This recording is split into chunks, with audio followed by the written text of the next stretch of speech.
Eh bien, bonjour à tous. Nous enregistrons ce webinaire aujourd'hui pour vous parler du réseau de prévention du mal-être agricole euh, qui existe en Loire-Atlantique Vendée depuis 2018. Euh, L'idée, c'est de promouvoir ce réseau, de vous parler des actions qu'on met en place dans le cadre de ce réseau avec les différents partenaires qui en font partie. Et puis de vous parler notamment de la formation sur la relation d'aide, le repérage de la souffrance psychique et du risque suicidaire que l'on organise dans le cadre de ce réseau. Et donc, je vais laisser la parole à Guillaume Baudouin qui va se présenter et qui va nous parler des principes de base de la relation d'aide, euh, qui sont un prémisse en fait de la formation qu'il dispense via le réseau. Merci Justine. Donc effectivement, comme tu le dis, je m'appelle Guillaume Baudouin, je suis psychologue, je suis directeur d'une association qui s'appelle Solipsy. L'objectif de notre association qui est implantée à Nantes, c'est de pouvoir euh, travailler avec des personnes qui sont en situation de souffrance psychique en leur proposant différentes modalités d'action. Et dans le cadre de ces différentes modalités d'action, il y a également des actions de sensibilisation qui sont proposées, notamment avec la MSA et avec la formation autour du réseau OPA. Voilà. Euh, donc l'idée de l'association, hein, c'est de, comme je vous le disais, hein, des actions autour de la solidarité, de la lutte contre l'isolement, de la promotion de la santé psychique et de la prévention du risque suicidaire. Et du coup, on a parmi ces actions, hop là, voilà, petit problème technique. Un travail autour de l'accueil, de l'accompagnement et de la sensibilisation. L'accueil, c'est des permanences sans rendez-vous. L'accompagnement, c'est des entretiens individuels, hein, des groupes d'échange également, des groupes d'expression, un travail avec les allocataires du RSA. Et puis un groupe de parole à destination des personnes qui sont endeuillées suite au suicide d'un de leurs proches, puisqu'on sait que le deuil suite à un suicide, c'est un deuil qui est difficile, qui est traumatisant, qui peut être traumatique au sens pathologique du terme, et donc qui peut nécessiter un accompagnement spécifique. Donc on a mis en place depuis plusieurs années des groupes de parole pour accompagner les personnes sur Nantes, et puis maintenant également sur Saint-Nazaire, et puis également des actions de sensibilisation qui sont menées auprès de différents publics, hein, que ce soit les jeunes, que ce soit les seniors, avec des actions directement auprès des seniors ou auprès des professionnels pour les accompagner. Et puis des actions dans le milieu agricole, et notamment avec une convention avec la MSA qui dure depuis de nombreuses années maintenant. Et donc parmi les actions qu'on a avec la MSA, il y a celle du réseau OPA 4485 dont Justine vous parlait juste à l'instant, qui consiste en une formation sur plusieurs jours, on aura l'occasion d'y revenir, pour aborder ces questions de relations d'aide, de santé psychique, de repérage du mal-être, de repérage du risque suicidaire, pour vous donner des clés, vous donner des pistes sur la manière de faire face à quelqu'un qui est en situation de souffrance psychique. Et on propose également d'autres typologies d'intervention auprès des salariés de la MSA, auprès des bénévoles de la MSA, ou comme des délégués également. Et ça, que ce soit sur le 44, le 85 et maintenant sur le Maine-et-Loire également. Et on peut également proposer des interventions sur mesure, hein, auprès d'autres partenaires comme les services de remplacement du 44, Solidarité Paysan, les CUMA, Terrena.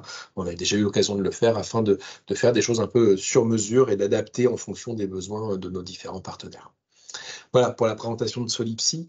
Donc, comme tu le disais, hein, l'idée de ce webinaire, pardon, c'est de pouvoir présenter à la fois le réseau, ce que Justine fera tout à l'heure après ma présentation, et puis vous donner un peu un avant-goût de ce qu'est cette formation, de ce que sont ces temps de formation, notamment en abordant ensemble les principes de la relation d'aide. Pourquoi on aborde les principes de la relation d'aide?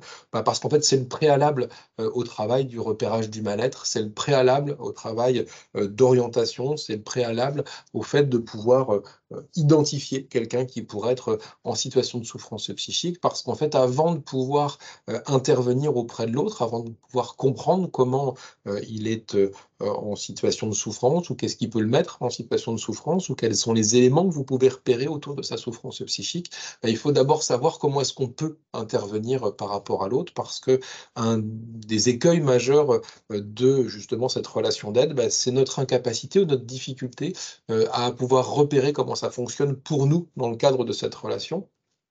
Et donc, à certains moments, notre frilosité, notre difficulté, nos freins qu'on va pouvoir se mettre pour ne pas aller interroger l'autre, pour ne pas venir poser de questions, pour ne pas réfléchir à ce qui se passe pour lui, tout simplement parce qu'on n'est pas en mesure de pouvoir identifier les choses, qu'on ne se sent pas légitime ou qu'on a l'impression qu'on ne va pas être la personne la plus à même de pouvoir repérer que d'autres seront beaucoup plus armés que nous pour pouvoir le faire. Donc l'idée de ce temps de formation et encore plus de cette sensibilisation par webinaire, c'est justement de pouvoir vous donner des clés, des billes, vous donner des éléments de réflexion pour faciliter votre capacité à intervenir auprès d'une personne qui éventuellement serait en situation de souffrance psychique. Donc pour ça, je vous propose de regarder cette relation d'aide au travers de 4 grands principes qui vont déterminer la manière dont on peut être en relation avec l'autre et encore plus avec un autre qui serait en situation de souffrance psychique. Alors, bien évidemment que ce qu'on va aborder dans le cadre de cette formation, comme ce qu'on va aborder là dans le cadre de ce webinaire, c'est quelque chose qui est adapté dans votre environnement professionnel, mais qui se pose également dans votre cadre de vie personnelle, parce qu'en abordant la relation d'aide, en abordant la souffrance psychique, ça fonctionne à peu près de la même manière que ça se passe à la maison, que ça se passe au travail. Ça se passe à peu près de la même manière que ça se passe dans un cadre professionnel ou dans un cadre relationnel, amical ou familial. Donc c'est important de réfléchir à cette modalité de positionnement parce que en fonction de vos histoires de vie, en fonction de vos parcours, en fonction de ce qui va vous arriver aussi dans votre vie, ça peut avoir des répercussions plus ou moins importantes et c'est essentiel de pouvoir réfléchir à comment vous vous sentez dans le cadre de la relation à l'autre parce que c'est un préalable essentiel pour aborder l'autre de manière plus tranquille, plus confortable et c'est exactement de ça dont il s'agit dans ce webinaire comme dans la formation, de pouvoir faire en sorte que vous puissiez être tranquille dans la manière d'aborder l'autre, que vous puissiez être plus confortable, plus serein dans la façon dont vous allez pouvoir aller vers l'autre et encore plus quand il s'agira de quelqu'un qui sera en situation de souffrance, voire en situation de très grande souffrance psychique lorsqu'il s'agira d'aborder la notion du risque suicidaire. Donc ces principes, ils sont relativement simples, vous allez voir qu'il n'est pas question d'apprendre quoi que ce soit, mais plutôt d'ordonner sa pensée, d'ordonner ses idées, d'ordonner sa manière d'entrer en relation. Ces principes-là, ils vont vous servir, ils peuvent vous servir de trame, de guide pour aborder l'autre. C'est une manière pour vous de venir interroger la manière dont vous êtes en relation avec les autres et encore plus avec les autres quand ils sont en situation de souffrance. Le premier de ces principes, c'est un principe qui s'apparente à un mantra, c'est que les super-héros, ça n'existe pas. Ça veut dire quoi, les super-héros, ça n'existe pas? Ça veut dire que lorsqu'il s'agit d'aborder l'autre qui est en situation de souffrance, on ne peut pas s'imposer d'obligation de résultat.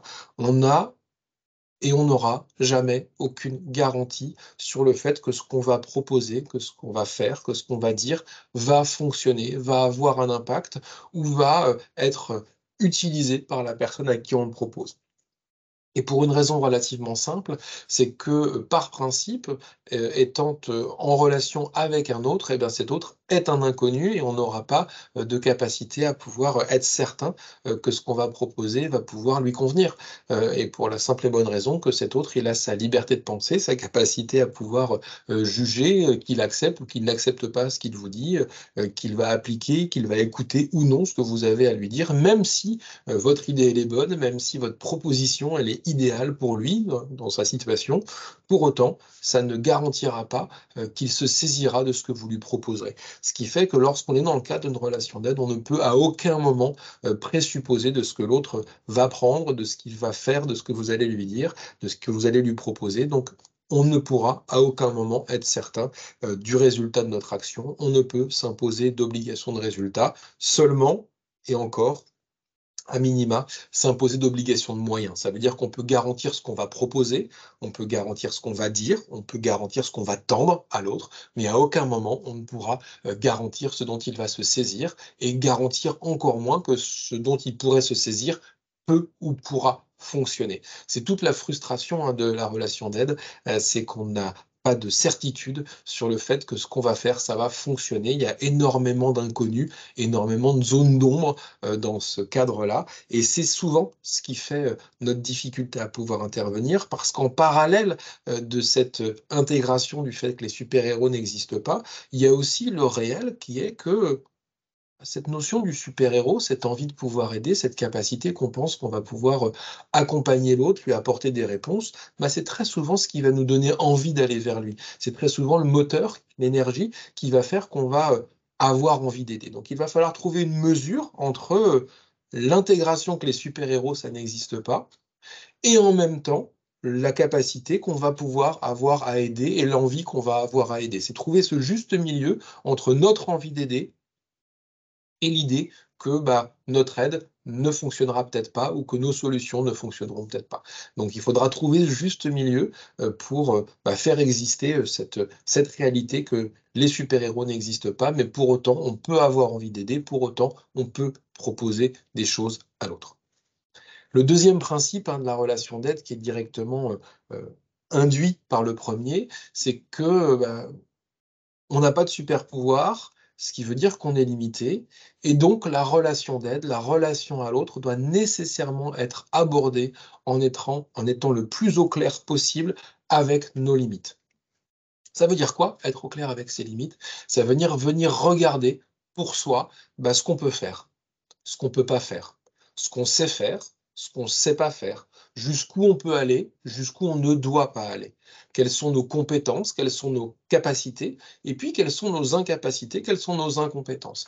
Et ces plus, ces moins, ces possibilités, elles vont varier en fonction du lieu où cette relation d'aide va s'inscrire. Je vous disais tout à l'heure qu'il y avait des similitudes entre le personnel et le professionnel quand il s'agit d'aider l'autre. Bah, là, en l'occurrence, c'est un des espaces dans lequel il peut y avoir d'énormes différences. Ce qu'on va pouvoir faire dans le cadre professionnel ne sera pas le même que ce qu'on pourra faire dans le cadre personnel. Et inversement. Des fois, on peut faire plus dans le cadre perso et moins dans le cadre pro. Et puis des fois, c'est l'inverse. On a plus de liberté dans le cadre pro et moins dans le cadre perso parce qu'on a des interactions affectives qui vont nous empêcher de pouvoir intervenir. Là où dans le cadre professionnel, on va avoir plus de détachement et donc plus de capacité à pouvoir dire. Donc toutes ces difficultés, ces impossibilités, ces limites, ces failles, ces incomplétudes, c'est exactement ce qu'il va falloir pouvoir venir regarder dans le cadre de la relation d'aide afin de pouvoir se sentir plus au clair, plus à l'aise dans la manière d'aborder l'autre. On n'a pas de super pouvoir, on n'est pas capable de tout faire tout le temps, donc il faut venir regarder ce qu'on n'est pas capable de faire et ce qu'on a du mal à pouvoir faire. Pourquoi il faut venir regarder ça? Bah parce que très souvent, dans la relation d'aide, et encore plus quand il s'agit d'un autre pardon, qui est en situation de souffrance, on va avoir des difficultés qui vont venir se loger exactement dans ces failles, dans ses limites, dans ses impossibles, dans ses difficultés. Et c'est en étant extrêmement au clair avec toutes ces problématiques-là bah, qu'on pourra plus tranquillement, plus facilement y faire face lorsqu'elles surviendront. Parce que de fait, dans la relation d'aide, elles vont survenir. Ces difficultés, ces limites, ces impossibilités, ces failles, ces problématiques vont survenir dans la relation d'aide. Donc plus on les aura anticipées, plus on les aura pensées, plus on les aura réfléchies en amont, bah mieux on pourra y faire face, moins on sera surpris, et donc plus fluide, plus tranquille sera la relation à l'autre. Et puis également, parce que ces limites, contrairement à ce qu'on peut imaginer, à ce que notre société laisse souvent véhiculer, ces limites, c'est pas des faiblesses. Au contraire, ces limites, elles sont constitutionnelles de notre humanité. On est construit, on est fait de limites, et c'est d'ailleurs ce qui fait notre intérêt. Si on était tous parfaits, ce serait pas rigolo. Et donc, du coup, ces limites, plus on va les regarder, bah, plus on va avoir envie de les combler, plus on va avoir envie de les compléter, plus on va avoir envie de les renforcer. Et donc, c'est bien dans ces limites que vont venir se construire, se mettre en place, s'établir nos forces et nos futures compétences. Donc, plus on va regarder nos limites, plus on va créer de la compétence. Donc, à défaut de penser les choses dans l'idée que ce sont des faiblesses, il faut pouvoir au contraire imaginer que ça peut être des forces et que ça sera des forces à venir. Donc plus on va regarder ces limites, plus on va construire des forces qui vont être importantes pour nous dans la relation à l'autre, et donc a fortiori des forces qui seront importantes pour l'autre lorsqu'on est dans cette relation qui est une relation d'aide. Le troisième principe de cette relation d'aide, qui est directement construit sur les deux premiers, c'est que n'ayant pas de super pouvoir, ayant des limites, on ne pourra pas être seul dans la relation à l'autre. Dans la relation d'aide, être seul ne peut pas, ne doit pas être possible ni pensé. C'est pas salutaire ni pour soi, ni pour l'autre. Pour soi, parce qu'on va se trouver en difficulté, parce que quand il s'agit d'accompagner quelqu'un qui est en situation de souffrance, on va se mettre dans des zones qui peuvent être parfois difficiles pour nous, et donc du coup on va avoir besoin d'en parler, on va avoir besoin d'en échanger. Et c'est pas salutaire pour l'autre non plus, puisque ça va nous enfermer dans le cadre d'une relation qui va lui empêcher de pouvoir avoir d'autres manières de regarder, d'autres manières de voir, d'autres manières de penser. Et la difficulté, c'est que les gens, quand ils sont en situation de souffrance, ils ont une restriction de leur champ cognitif qui va les amener progressivement à ne plus être à être en capacité, à ne plus être, pardon, en capacité de voir ce qui leur permet de pouvoir se sortir d'une situation, quelles sont leurs compétences, quelles sont leurs forces, quelles sont leurs possibilités. La souffrance psychique vient obscurcir l'ensemble de ces compétences-là, non pas qu'elles n'existent pas, elles existent toujours, mais les personnes qui sont en souffrance psychique, plus elles avancent dans cette souffrance, moins elles sont en capacité de les voir. Et de la même manière, elles vont être en difficulté à pouvoir voir à l'extérieur les compétences, les possibilités, les appuis, les ressources qui vont pouvoir leur permettre de sortir de cette situation de souffrance. Donc si, dans le cadre de la relation d'aide, vous vous enfermez dans une relation duel, vous allez venir renforcer cette restriction du champ cognitif. Alors qu'à l'inverse, si vous êtes entouré, si vous pouvez partager, si vous pouvez échanger sur cette relation, sur ce qui fait difficulté dans le cadre de cette relation, vous allez amener de l'autre, vous allez amener du différent, vous allez amener du tiers dans cette relation-là, et ce sera à la fois bénéfique pour vous dans votre capacité à pouvoir penser cette relation, et ce sera bénéfique pour la personne parce que ça lui ouvrira des champs, lui ouvrira des possibles qui lui permettront de voir d'autres manières de faire, d'autres manières de se sortir de ce qui peut faire souffrance pour elle. Donc, je vous le disais, on n'a pas de super pouvoir, ce qui fait qu'on a des limites. Donc, on n'a pas d'obligation de moyens, de résultats, on a d'obligation de moyens. Ces limites-là, il faut venir les regarder. Et comme on a des limites, on ne peut pas être seul. Donc, il faut pouvoir intégrer de l'autre dans le cadre de cette relation.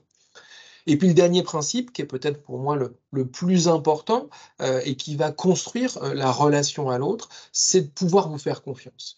Vous faire confiance parce que le plus souvent, lorsque vous êtes dans une relation avec un autre qui est en situation de souffrance, le plus souvent, quand vous écoutez avec bon sens, avec bienveillance, avec attention, ça fonctionne. Ça fonctionne parce que ça permet à l'autre de pouvoir se sentir écouté, soutenu, accompagné, et ça va donc permettre de construire une relation, de construire un lien qui va être suffisamment fort, suffisamment construit, suffisamment constitutif pour pouvoir ensuite orienter. J'entends souvent dire: «Oui, mais c'est pas mon travail, je préfère orienter sur quelqu'un d'autre». Oui, effectivement, c'est très souvent le cas. Quand les gens vont très mal, c'est important de pouvoir orienter. Faut pas penser qu'on peut tout faire tout seul, comme je viens de le dire. En revanche, c'est illusoire de penser qu'une orientation peut être efficace ou pleinement efficace si elle n'est pas inscrite dans le cadre d'une relation de confiance. On peut orienter plus efficacement quand l'autre va avoir confiance en nous.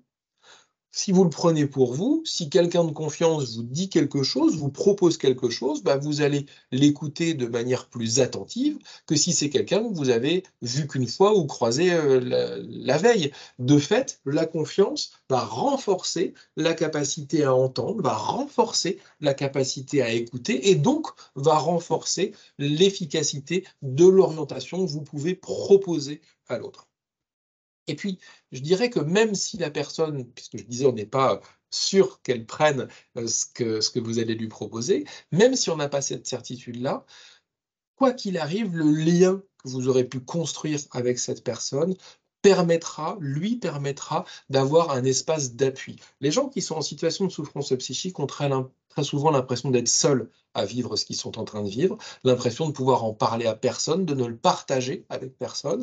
Donc le fait d'avoir construit une relation avec un autre qui est en mesure d'entendre, qui dit qu'il est en mesure d'entendre, qui dit qu'il est en mesure d'écouter, voire d'orienter, eh bien ça donne à la personne qui est en situation de souffrance une base solide pour pouvoir aborder cette question-là, pour pouvoir en parler, voire en reparler. Donc vraiment, faites-vous confiance parce que ce dernier principe de la relation d'aide, il est essentiel de pouvoir imaginer et croire profondément que le bon sens, la bienveillance, l'écoute, l'attention sont des vecteurs de lien, des vecteurs de confiance qui vont être extrêmement utiles dans la poursuite de l'accompagnement, je vous le disais, dans l'orientation, mais également dans la possibilité pour la personne de pouvoir avoir quelqu'un sur qui s'appuyer lorsque ce sera compliqué, parce qu'une des choses les plus importantes quand on est en situation de souffrance psychique, c'est d'avoir quelqu'un à qui parler, d'avoir une autre personne à qui on peut confier ce qui est difficile ou d'autres personnes à confier à qui c'est difficile. Et d'ailleurs, à l'inverse, un des facteurs les plus aggravants de la souffrance psychique, c'est l'isolement. Les gens qui sont en situation d'isolement vont plus mal que les autres, non pas parce que leurs situations sont forcément plus dramatiques, mais parce qu'ils n'ont personne d'autre à qui ils peuvent échanger sur ce sur quoi ils sont en train de vivre. Donc l'isolement est un facteur aggravant par l'absence d'autres personnes à qui on peut parler, d'autres supports sur lesquels on peut s'appuyer lorsqu'on fait face à quelque chose de complexe. Donc vraiment, ayez confiance dans cette capacité de lien, dans ce lien que vous allez construire, même si vous n'êtes pas professionnel dans le domaine, même si vous n'avez pas reçu de formation préalable pour écouter quelqu'un qui sera en situation de souffrance psychique, le fait d'avoir quelqu'un à qui parler, de pouvoir faire confiance à quelqu'un, est un élément extrêmement fort, extrêmement constitutif d'une relation qui permettra à la personne de pouvoir évaluer un lieu, évaluer une personne, évaluer quelque chose qui lui permettra de pouvoir trouver ce lien, trouver cette personne, trouver cette écoute pour construire une relation et donc sortir d'une situation difficile. Merci Guillaume. Mais de rien. Merci pour cette présentation. Et du coup, je l'espère, va vous donner envie de faire la formation si vous ne l'avez déjà pas suivie. On y reviendra un petit peu plus tard.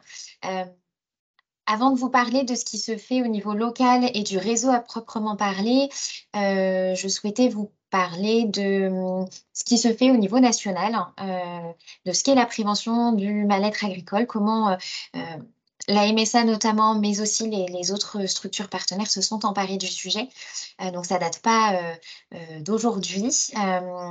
La prévention du mal-être a été inscrite dans un plan au niveau national au sein de la MSA dès 2011. Donc, comme vous pouvez le voir sur la diapositive, il y a eu un premier plan national entre 2011 et 2016. Et donc, c'est notamment à cette période qu'a été mis en place le numéro d'écoute, Agri-Écoute. Donc, j'y reviendrai juste après. Des cellules de prévention du risque suicidaire se sont mises en place aussi au sein de différentes caisses de MSA. Et puis, c'est là qu'a vu le jour aussi, ont vu le jour des formations sur le sujet. On a bien vu que s'en tenir à ça ne suffisait pas et voyant que ce qui avait été mis en place sur cette période fonctionnait. L'idée, c'était de pousser un peu plus. Et donc, entre 2016 et 2020, il y a eu un second plan national de prévention du suicide qui a été écrit, qui est paru au niveau MSA. Et donc, sur ce second plan, était inscrit notamment notamment de conventionner, de créer un réseau de psychologues que du coup les adhérents MSA, les ressortissants agricoles de manière générale pourraient utiliser. Et puis dans le cadre de ce second plan national, il y a aussi eu la préconisation de développer un réseau de sentinelles. Donc je vais y revenir un peu plus tard. Mais pour vous expliquer quand même succinctement ce qu'est une sentinelle, c'est une personne qui a une disposition spontanée pour aider autrui, voilà, qui a cette appétence-ci. Et donc la sentinelle, qui est formée en tant que telle, a pour rôle d'écouter, d'accueillir une situation de mal-être, d'évaluer très succinctement aussi, hein, puisque il y a des personnes après qui sont spécifiquement formées pour, mais voilà, de prendre conscience de la situation et de pouvoir orienter surtout vers les bons interlocuteurs. Voilà, donc je vais y revenir, mais en tout cas, c'est dans ces périodes-là que sont nés les premiers réseaux de sentinelles sur l'ensemble du territoire français. Et puis en 2021, donc le 23 novembre plus précisément, est parue une feuille de route gouvernementale pour la prévention du mal-être et pour l'accompagnement à la fois des agriculteurs et des salariés agricoles. Donc dans cette feuille de route ont été listés plusieurs points. Et donc l'objectif est de tendre toujours vers une diminution des taux de suicide, hein, qui sont particulièrement élevés au sein de la population agricole. Et donc voilà, l'idée en tout cas c'est de pouvoir poursuivre cette prévention massive pour diminuer ce taux et ces risques. Et donc dans ce cadre-là, il y a notamment des dispositifs nationaux d'écoute qui ont été mis en place. Donc je vous ai parlé d'AgriÉcoute il y a quelques minutes, qu'on peut joindre au 09 69 39 29 19. C'est un numéro donc national. C'est à disposition de toute personne qui vit au sein du milieu agricole, hein. C'est vraiment un numéro ressource pour toute personne issue du milieu agricole et rural. Et puis, il y a un numéro qui s'est développé plus récemment, qui est donc le numéro national de prévention du suicide. On peut appeler 2 NPS, pardon, mais qu'on dit surtout 3114, hein. On parle de manière générale du 3114. Donc, en fait, ces deux dispositifs sont destinés à la population à la fois en détresse psychologique, en souffrance psychique, mais aussi aux personnes qui souhaitent aider une personne en détresse. Donc ça peut être un professionnel, un voisin, un membre de la famille, un membre de la commune. Voilà, c'est vraiment toute personne qui rencontre une personne en situation de détresse et qui souhaite bénéficier d'une aide pour pouvoir aider autrui. Donc, au bout du fil, pour être plus concrète, ce sont des psychologues cliniciens spécifiquement formés sur le repérage du risque suicidaire pour AgriÉcoute. Et au niveau du 3114, ce sont des professionnels du soin qui sont également formés à la prévention du suicide. Donc ils ont ces missions de pouvoir accompagner ces deux types de publics, les personnes en détresse et les personnes qui souhaitent aider quelqu'un en détresse. Que vous dire de plus? Le 3114, c'est un numéro national pour l'ensemble de la population. Donc, c'est la différence principale avec le numéro AgriÉcoute, ce qui est plus spécifique au milieu agricole et rural. Et donc, il y a un maintien du lien qui est possible, c'est-à-dire que entre l'écoutant et la personne appelant, il peut y avoir 1, 2, 3, voire 4 entretiens téléphoniques, sachant que c'est gratuit. L'écoute peut être anonyme et ce sont des lignes qui sont disponibles 24 heures sur 24 et 7 jours sur 7. Je vous invite, si vous en avez l'occasion et la possibilité, de consulter leurs sites, que ce soit AgriÉcoute ou 3114, hein, qui sont des lignes d'information particulièrement bien faites en fonction de là où vous vous trouvez.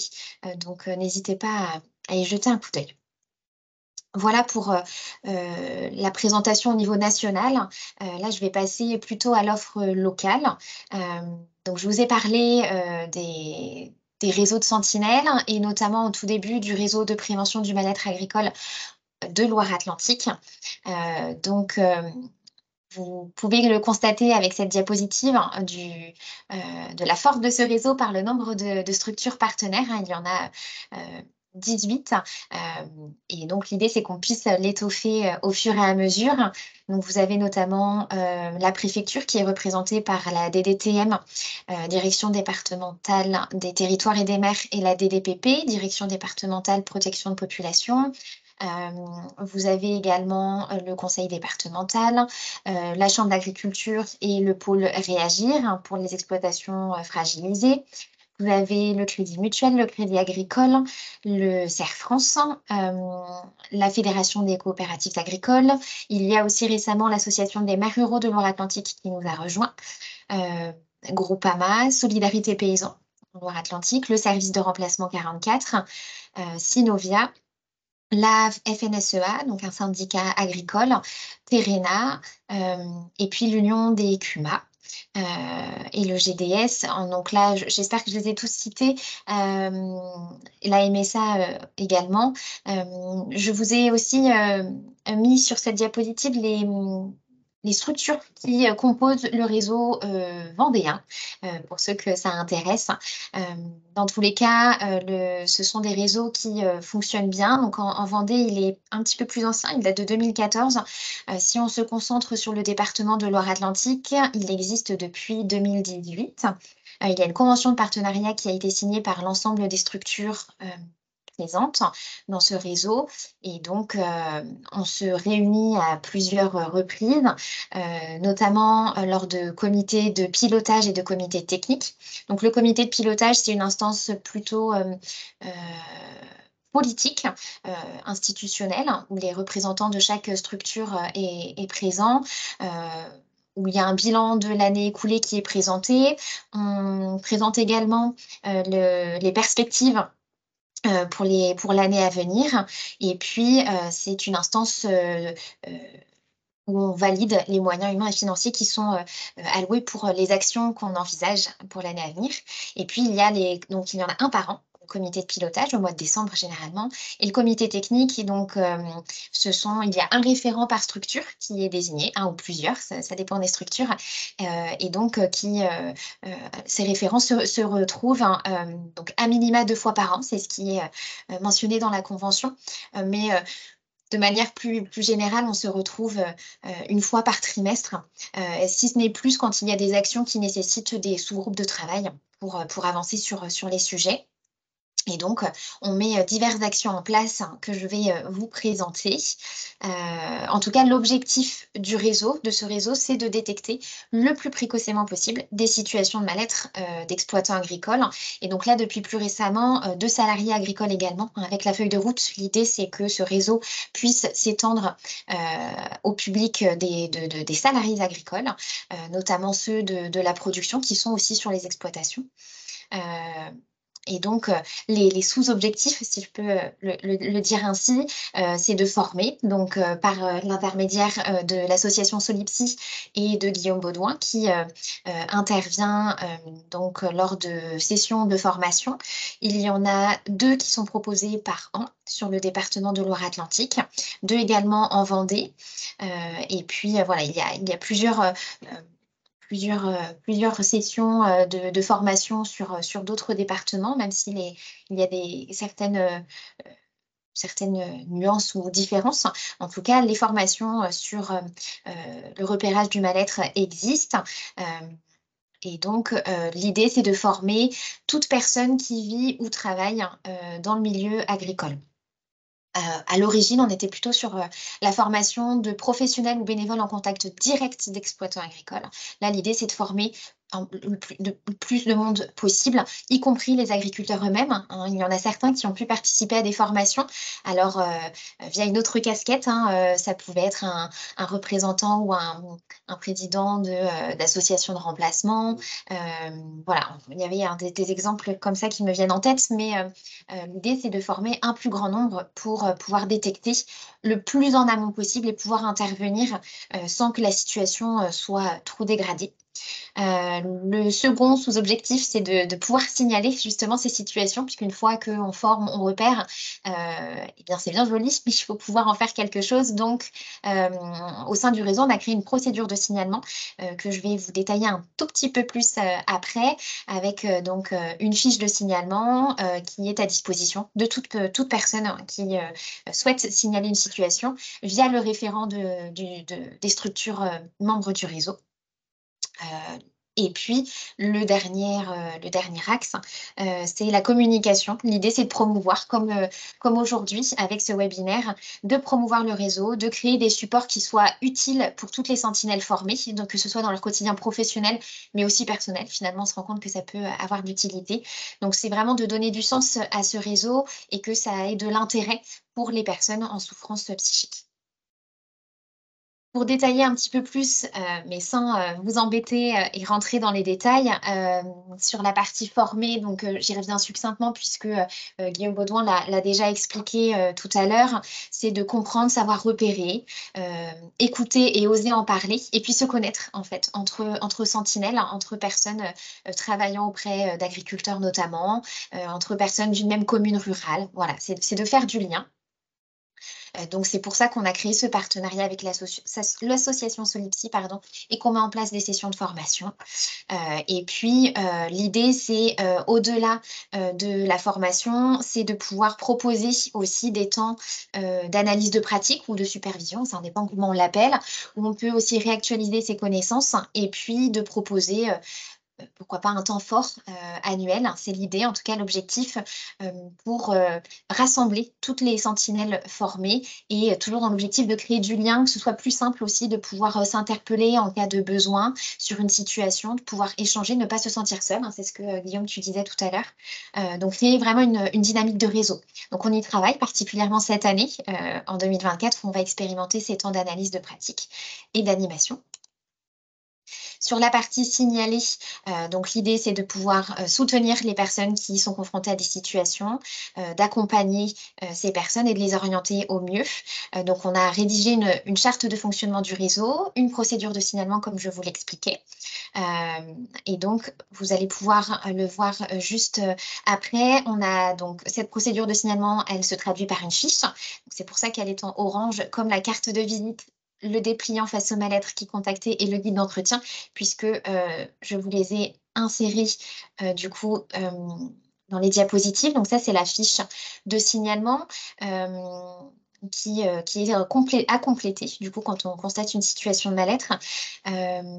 On a besoin de recueillir l'accord de la personne, hein. C'est vrai que c'est la subtilité, mais pour qu'on puisse, pour que le travailleur social, hein, ou le conseiller technico-économique puisse prendre contact avec la personne qui est en souffrance et en demande d'aide, il faut qu'on ait son consentement, que ce soit explicite ou implicite. Donc ça, ce sont des notions qu'on aborde lors de la formation, hein. C'est pour ça que je ne vais pas m'attarder dessus, mais c'est important de l'avoir en tête et c'est pour ça aussi qu'on en parle en formation et que c'est important de pouvoir la suivre.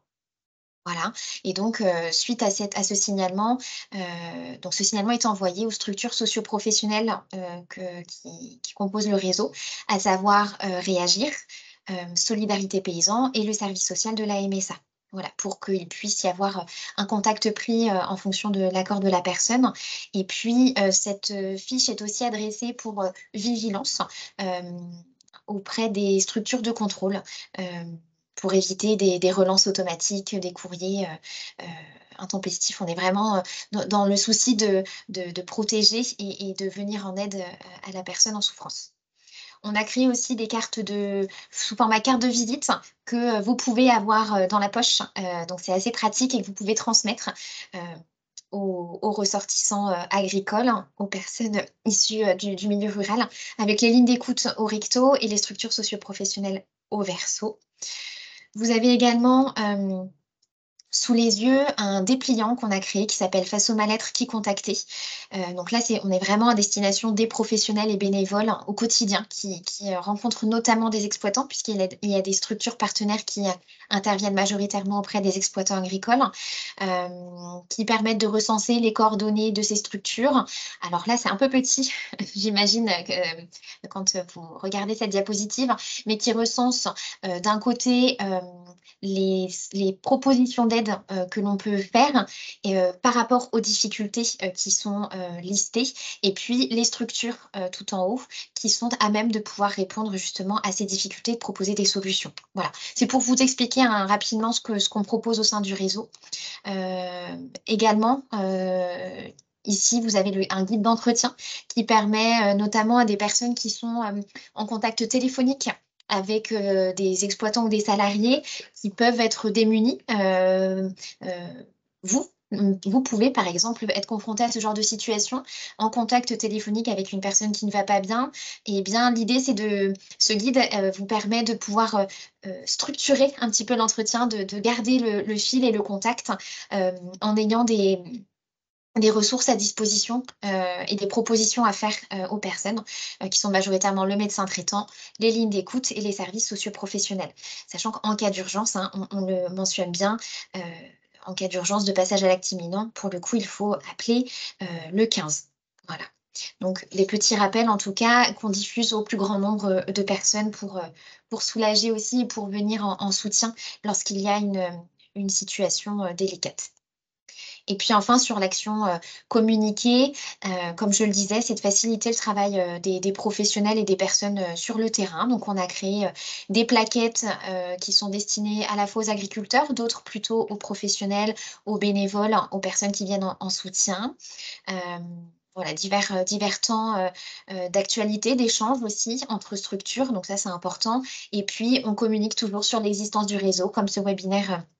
Aujourd'hui, on intervient dans des structures qui sont en contact avec le public agricole, hein, pour les sensibiliser sur le sujet du mal-être et puis leur proposer aussi d'intégrer ce réseau qui fonctionne bien jusqu'à présent. Et voilà, en tout cas, les différentes structures partenaires se félicitent du travail qui est accompli. Et l'idée, c'est ça, ça reste de former, de pouvoir accompagner les personnes qui sont en contact avec des personnes en souffrance psychique et de pouvoir faire du lien, créer du lien. On est vraiment dans cette optique de ne pas rester seul face à ça. Donc là, vous pouvez le voir rapidement, les plaquettes, hein, à disposition des agriculteurs et des professionnels sur les signaux d'alerte, qu'est-ce que l'épuisement au travail et vers qui se tourner, hein. À chaque fois, on évoque les possibilités, les ressources à disposition. Voilà. Donc, ce sont des plaquettes qui peuvent être communiquées, hein, et diffusées. Voilà. Pour clore cette présentation du réseau, on trouvait ça intéressant avec les membres du réseau de pouvoir l'illustrer par un cas pratique. Donc en fait, là, vous voyez le parcours d'un banquier qui se forme au repérage du mal-être. Ce banquier a un rendez-vous avec un exploitant agricole. Et donc, ce monsieur reçoit l'exploitant agricole et donc lors de cet entretien, il repère qu'il y a de la souffrance psychique. Et donc, ayant été formé, il a les premiers réflexes à avoir, et donc il partage ses inquiétudes à l'exploitant lui-même. Cette personne donne son accord pour être signalée au sein du réseau. Donc, du coup, il y a une fiche de signalement qui est complétée, envoyée aux personnes que je vous ai nommées tout à l'heure. Il y a une prise de contact par le travailleur social et le conseiller technico-économique. Ensuite, suite à cette prise de contact, il y a une rencontre de l'exploitant avec une écoute attentive, hein, par rapport à sa situation de mal-être. Et puis, en fonction de sa situation, des aides sont proposées. Autour du mal-être, notamment, la MSA propose une aide au répit, un soutien psychologique. Il y a aussi par les structures technico-économiques des diagnostics de l'entreprise qui peuvent être proposés. Et puis, il y a aussi des orientations qui peuvent être faites vers des partenaires du réseau, voire même d'autres ressources locales. Je pense notamment au médecin traitant, qui est un maillon de la chaîne essentiel en cas de mal-être. Et puis, il y a une information qui est faite au banquier, à ce fameux banquier qui a signalé la situation pour lui dire que la situation était prise en charge, pour qu'il y ait un retour pour lui dire c'est OK, c'est vu, il y a eu une suite donnée. Voilà. Une petite illustration en tout cas de ce qu'est le réseau. Et en poursuivant sur cette illustration, quelques données chiffrées pour vous donner un peu de corps aussi à mes propos. Donc là, vous voyez sur cette diapositive le nombre de signalements qui a été recensé par an dans le cadre du réseau qu'on appelle PMEA, c'est-à-dire Prévention du mal-être agricole, 44, donc Loire-Atlantique. Donc on voit que les chiffres sont stables, si ce n'est en augmentation en 2023 par rapport à 2022.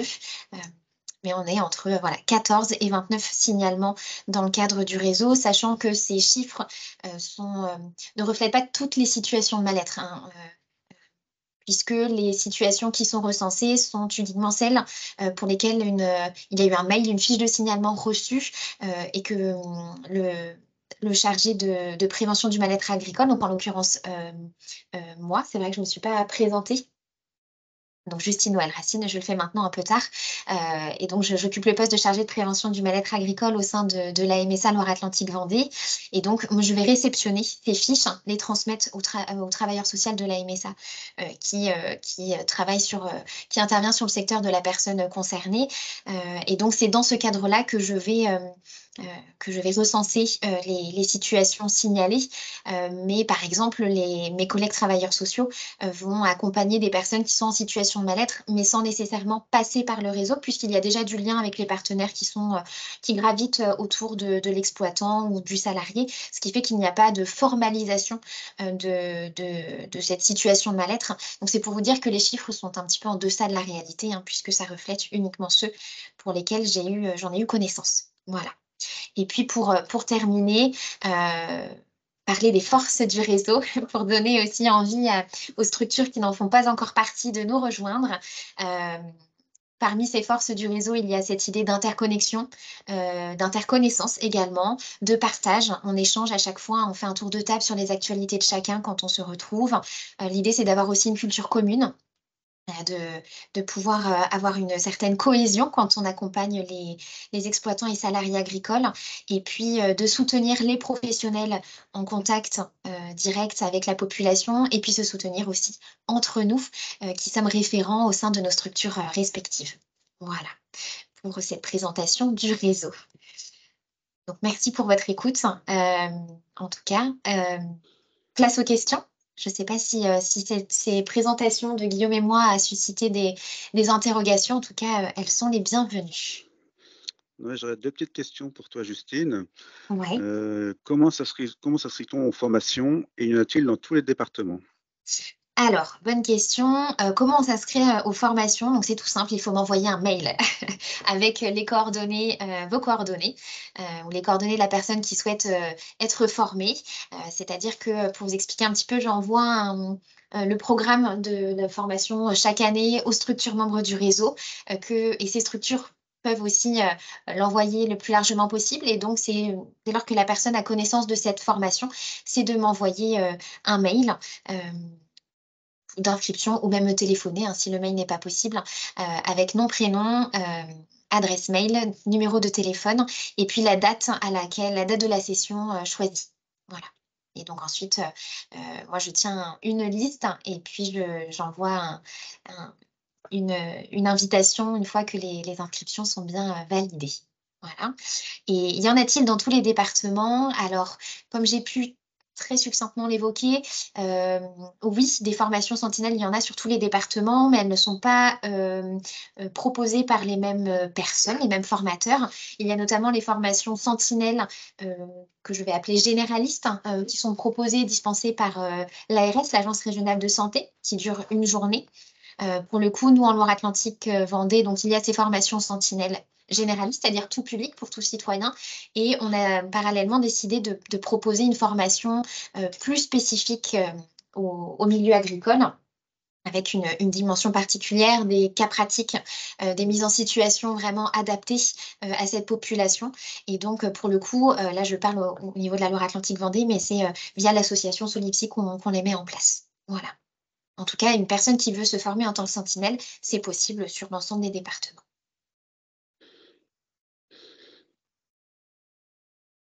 Donc, j'aurais une autre question pour Guillaume. Quelle est la durée des formations?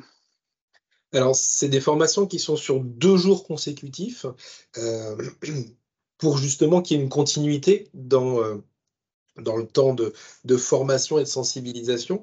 Il y a 1 jour et demi qui est dispensé par Solipsy, dans lequel on va aborder ces notions de relation d'aide, hein, comme je viens de vous en parler, dans lequel on va aborder la question des émotions, la question du dysfonctionnement émotionnel qui peut apporter du mal-être, dans lequel on va aborder les éléments de mal-être, le risque suicidaire, la crise suicidaire également, les idées reçues qu'il y a autour de cette question du risque suicidaire, et puis également des mises en situation sur la façon d'aborder quelqu'un qui va être en situation de souffrance. Donc ça prend 1 journée et demie.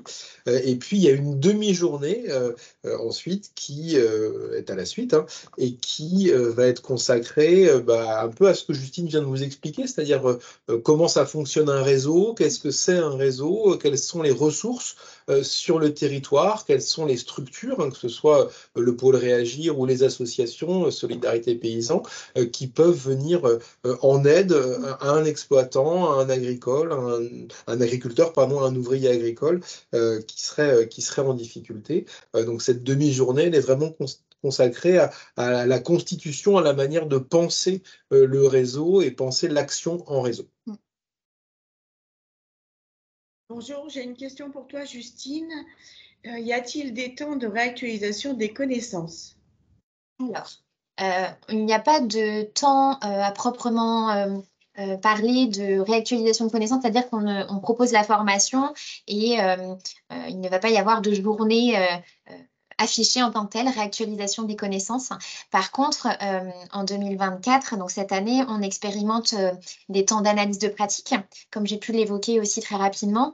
Et lors de ces temps d'analyse de pratique, de supervision, l'idée c'est qu'il puisse y avoir des piqûres de rappel, en tout cas de la formation, et c'est lors de ces temps qu'on souhaite pouvoir réinjecter finalement des connaissances, compléter aussi la formation en fonction des situations qui sont apportées par les personnes qui composent le groupe. Et puis, le temps d'animation annuel a aussi vocation à alors, soit réactualiser des connaissances, ou étoffer, ou élargir un petit peu le champ sur la santé mentale au sens large. Là, par exemple, cette année, l'idée de ce temps d'animation, c'est de pouvoir évoquer le sujet du burn-out, l'épuisement professionnel. Donc voilà, c'est peut-être pas de la réactualisation de connaissances, hein, c'est peut-être pas le bon terme, mais en tout cas, c'est de pouvoir alimenter les réflexions et les connaissances acquises lors de la formation. Et c'est d'ailleurs un des objets du réseau et du travail en réseau, c'est de pouvoir aussi faire émerger de nouveaux besoins, Oui. comme tu viens de le montrer. Donc, c'est toute la force aussi du réseau. Et une question très pratico-pratique, combien ça coûte de faire ces formations? Alors, eh bien, ça ne coûte rien pour les personnes qui s'inscrivent. En fait, les sessions de formation sont intégralement financées par le Fonds d'action sanitaire et sociale de la MSA, Loire-Atlantique Vendée. Donc, pour les participants, il n'y a pas de coût, si ce n'est le repas à la charge de chacun lors de ces 2 jours. J'avais également une autre question. Qu'est-ce qu'une sentinelle, s'il vous plaît? Alors, une sentinelle, Justine a commencé à en donner un peu la définition, hein. C'est une personne qui va se sentir une capacité à pouvoir être attentive à l'autre, soit parce que ça fait partie de sa qualité, sa capacité intrinsèque, ou soit parce que dans le cadre de son exercice professionnel, elle est souvent amenée à être en situation avec des personnes qui potentiellement sont en situation de souffrance. De ce fait, elle va chercher à se former, elle va trouver une formation. Tu l'expliquais, il y en a 2 sur le territoire Loire-Atlantique Vendée, hein, soit des formations qui sont dispensées dans le cadre de l'ARS, ou alors des formations spécifiques au monde agricole dans le cadre de ce réseau OPA, qui vont leur amener une connaissance, une une expertise sur le repérage du mal-être. Et du coup, du fait de cette meilleure connaissance, de cette compétence acquise autour du repérage du mal-être, elles vont avoir une capacité à pouvoir orienter, si besoin, à connaître les dispositifs sur le territoire, à mettre à jour aussi ces connaissances sur le territoire pour pouvoir accompagner, alors pas au sens de la thérapie, une petite sentinelle, c'est pas un psy, c'est pas la question, mais en tous les cas de pouvoir être premier vecteur d'alerte, premier moment d'alerte d'une personne qui pourrait être en situation de souffrance pour pouvoir l'aiguiller au mieux vers les professionnels qui seraient le plus à même de pouvoir intervenir, sachant, et je le rappelle comme tu l'as rappelé Justine, que quoi qu'il arrive, si on parle d'urgence, de risque suicidaire par exemple, il s'agit là bien sûr de faire appel aux services spécialisés et notamment aux urgences comme le 15 ou les pompiers. Il n'y a pas de tergiversation en la matière quand il s'agit de très grandes souffrances psychiques comme l'est le risque suicidaire. Une sentinelle, ça ne se substitue pas au psy, à l'accompagnement, mais c'est quelqu'un qui va être un peu plus formé que la population générale pour être mieux en mesure de pouvoir orienter.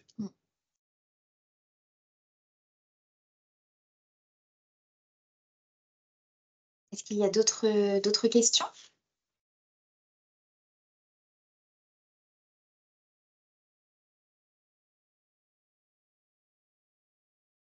Je veux bien prendre la Pour suite. rebondir, pardon, Oui. pour Ouais. rebondir par rapport aux sentinelles, est-ce qu'on peut bénéficier de la formation sans être reconnu en tant que sentinelle?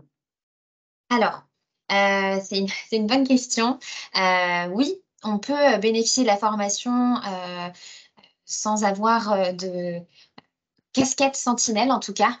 Si vous voulez, à la fin de la formation, il n'y a pas de diplôme de délivré. Disons qu'on appelle les personnes formées des sentinelles, mais il n'y a pas de formalisation concrète.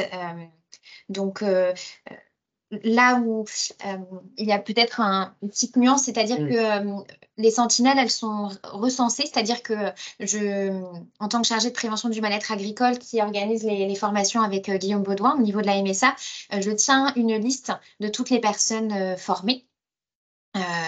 Sachant que cette liste n'est pas diffusée, elle peut être éventuellement communiquée entre sentinelles, mais elle n'est pas diffusée au grand public, uniquement aux personnes formées entre elles. Donc si la personne ne souhaite pas que ses coordonnées soient communiquées à d'autres personnes formées, donc à d'autres sentinelles, il suffit juste de me le dire, de m'en parler pour que moi je puisse mettre une annotation sur la liste, voilà, en disant que c'est juste une personne formée mais qui ne souhaite pas être reconnue en tant que telle.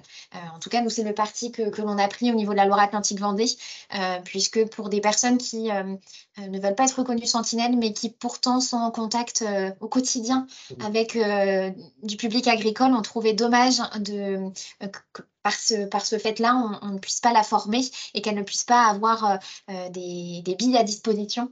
Donc, c'est pour ça qu'on part du principe qu'on forme tout le monde. Et puis, là, en 2024, toujours, on va mettre en place une petite file d'adhésion, en tout cas, pour formaliser les choses, en tout cas que la personne nous confirme son accord d'être dans ce listing et qu'elle puisse du coup être invitée au temps d'animation et de supervision, puisque pour le coup, pour bénéficier de ces temps-là, il faut être considéré comme sentinelle. C'est la petite plus-value.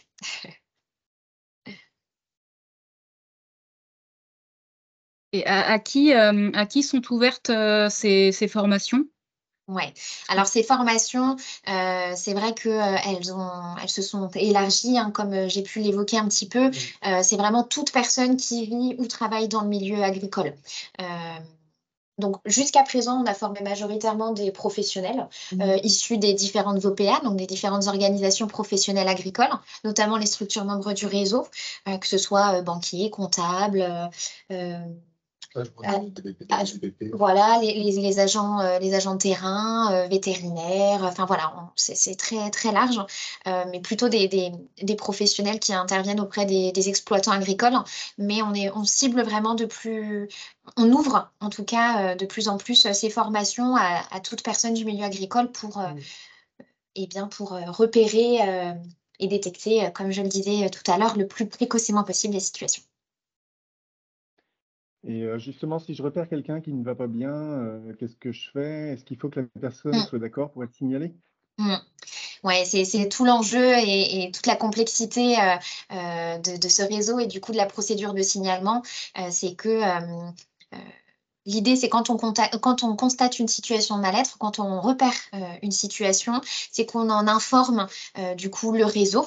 Alors soit en me contactant directement sur mon adresse mail. Ou l'adresse en tout cas qui existe au niveau de la MSA sur la prévention du mal-être, soit en complétant la fiche de signalement qui a été créée et que je vous ai présentée tout à l'heure via une structure du réseau. Donc, si la sentinelle ou la personne qui repère fait partie de la structure, c'est qu'elle s'adresse au référent. Et puis sinon, c'est de contacter une des structures du réseau ou la MSA directement pour compléter cette fiche et pour recueillir l'accord de la personne, comme j'ai pu l'expliquer.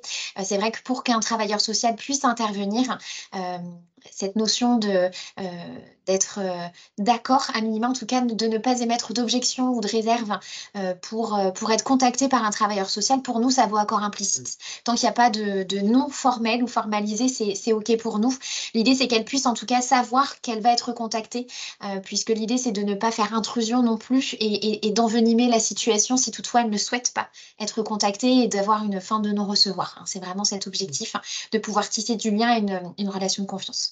Et comme le disait Justine, ça fait partie des enjeux qui sont abordés dans le cadre de la formation sur comment faire pour pouvoir accompagner ou essayer d'accompagner au mieux. Mais comme je vous le disais, on n'a pas de garantie de résultat, on n'est pas des super-héros. Ouais. Oui, moi de mon côté, je me demandais quel était le taux de suicide dans le département de la Loire-Atlantique. Alors, trop élevé, toujours.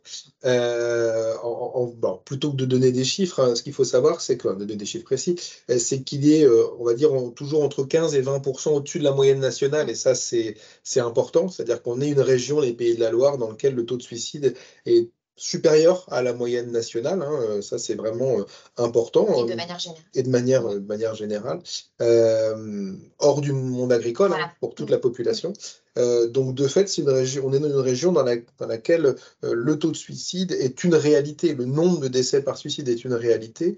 Et donc, c'est une population ou des populations qui vont être très en contact avec cette souffrance-là, d'autant plus dans le monde agricole, parce qu'on sait que le monde agricole est particulièrement touché par la souffrance psychique et donc éventuellement par le risque suicidaire.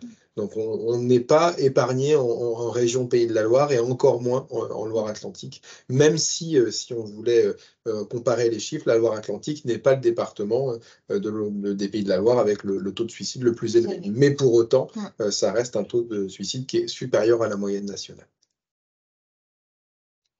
Merci. Moi, j'ai une question aussi, savoir si quand on n'est pas issu du milieu agricole, est-ce qu'on peut contacter l'association Solipsi? Est-ce qu'on peut aussi être accompagné et bénéficier de vos services? Oui. Très simplement, oui. En fait, nous, on accompagne toutes les personnes qui passent la porte de nos bureaux à Nantes, quelle que soit leur origine, leur situation administrative, leur département. Il n'y a pas de limitation de sectorisation ni de cadre professionnel. Toute personne qui vient jusqu'à nous peut être suivie, accompagnée, en tout cas sera écoutée, ça c'est sûr. Après, l'accompagnement, ça se décide, ça se met en place en fonction des besoins et puis en fonction des possibilités, parce que je ne vous cache pas que c'est aussi un peu saturé, un peu embouteillé, il y a un peu de délai d'attente, mais pour autant, il n'y a pas de limitation dans les accompagnements, qu'on soit issu ou non du milieu agricole. Ok. Et un peu dans la même idée, si on fait partie d'une structure professionnelle qui ne fait pas partie du réseau à l'heure actuelle, à qui on peut s'adresser du coup pour ces questions-là de mal-être et de prévention du suicide? Eh bien, moi. En tout cas, au chargé de prévention du mal-être agricole de la MSA, puisque c'est vrai que je ne l'ai pas précisé non plus, mais c'est vrai que là, c'est à l'initiative de la MSA et des plans nationaux qu'ont découlé ces réseaux et que la dynamique a été impulsée, que le réseau a été constitué avec les partenaires. Donc, soit s'adresser directement à moi ou sinon à tout autre référent d'une structure membre, puisque ce référent peut après faire le relais de mon côté qui gère les conventions et les avenants à cette convention de partenariat. Ok, merci. Et moi, je me demandais si j'ai un doute sur l'évaluation d'une situation, vers qui je peux me tourner.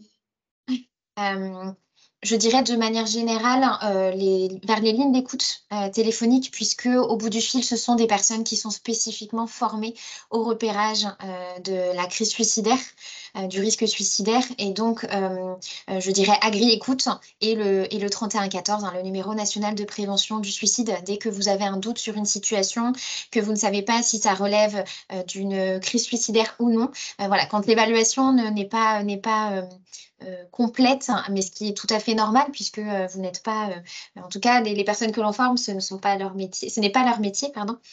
Donc se tourner vers ces professionnels spécifiquement formés, qui sont à la disposition de tous.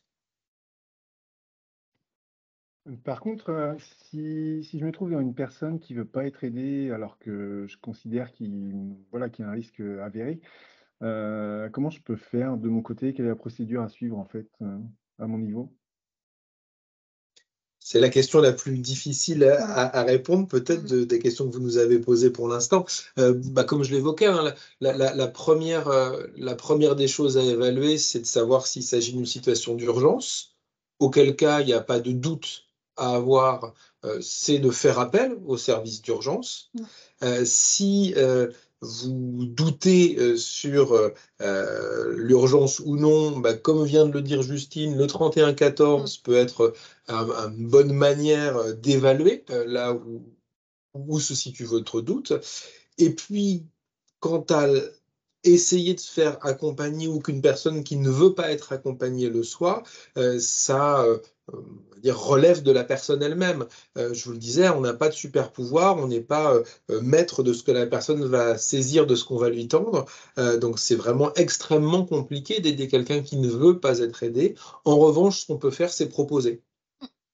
Toujours pouvoir être en mesure essayer de proposer dans la mesure de ses capacités, de ses besoins, de ses compétences aussi, mais pouvoir rester à disposition, proposer à la personne d'être disponible si elle avait besoin ou si elle pouvait avoir besoin, sans encore une fois de certitude qu'elle se saisisse de ce que vous lui tendrez.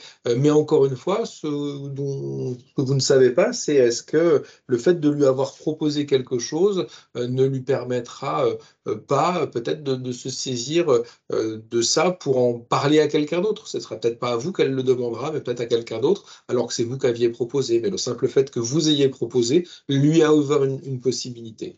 Après, effectivement, c'est très compliqué d'aider quelqu'un qui ne veut pas être aidé. Et c'est pour ça que plus on va avoir de réflexion sur notre manière d'intervenir, plus on va avoir de connaissances et de repérage fin de la souffrance de l'autre, plus on sera en mesure d'essayer de proposer des réponses adaptées aux besoins, mais encore une fois, sans garantie que ça fonctionne. Merci. Y a-t-il une dernière question, peut-être, avant de clore ce webinaire? Eh bien, moi j'en avais une. Du coup, on parlait justement de la personne qui ne souhaite pas forcément être aidée. Mais cette personne-là, souvent, elle a un entourage qui souvent est inquiet.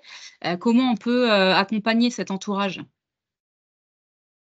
Alors oui, c'est une question très très juste, parce que si l'entourage est en difficulté, ce sera compliqué pour lui d'accompagner au mieux quelqu'un qui est lui-même en souffrance.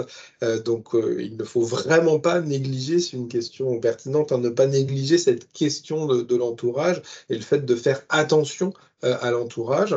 Alors là encore, on va dire que le 3114 c'est magique, mais c'est un peu comme ça que ça a été construit. Le 3114 peut aussi être une réponse, hein, parce que comme le disait Justine, c'est un numéro qui permet à la fois d'aider quelqu'un qui aurait des idées suicidaires, de renseigner quelqu'un qui pourrait avoir un proche qui a des idées suicidaires, donc on parle de l'entourage. Malheureusement, c'est un numéro qui peut aussi accompagner et aider des personnes qui seraient endeuillées suite au suicide d'un proche, si la personne est décédée suite à son geste, comme d'aider les professionnels qui peuvent être en difficulté. Donc ça peut être une réponse.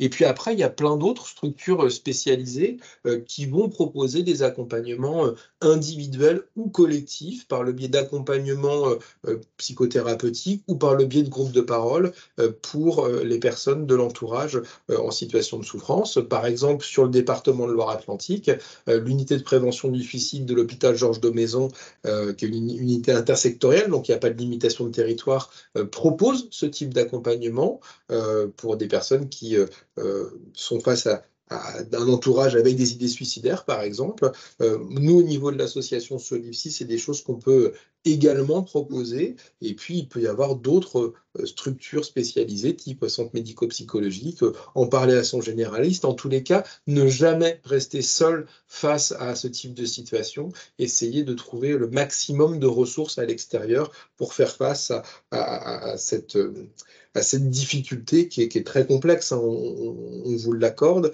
et c'est pour ça qu'on ne peut pas rester seul face à ces situations-là. Il faut impérativement pouvoir trouver et demander de l'aide. D'où l'intérêt du réseau de ne pas rester seul. Bien. S'il n'y a pas d'autres questions, je tiens à remercier les participants. J'espère que ce webinaire a suscité votre intérêt, suscité un intérêt pour les formations, pour le réseau, a éveillé aussi votre curiosité et votre sensibilité sur le sujet du mal-être. En tout cas, on reste à disposition si besoin, et on vous remercie pour votre écoute. Merci à vous. Merci beaucoup. Au revoir. Merci. Au revoir.